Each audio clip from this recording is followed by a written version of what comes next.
Salutare toată lumea, eu sunt Vlad și bine v-am găsit! Acesta o să fie noul meu canal de YouTube, desigur, în care o să fac diferite jocuri. Minecraft 1.7.10, Vanilla și cu moduri, dar mai mult cu moduri.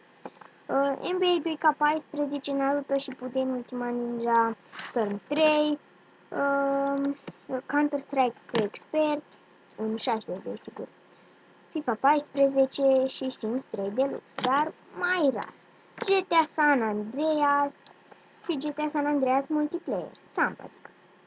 Eu am și o pagină de Facebook, mă numesc Moise Vlad Pantera, mă căutați aici. Pagina mea este aceasta, care o vedeți. Poza mea de profil este asta. Îmi dați ad și vă accept. Dacă vreți să vorbiți cu mine despre anumite lucruri, ori îmi spuneți, ori îmi dați comentarii de clipurile pe care să le pun, ori îmi spuneți pe chat, pe privat.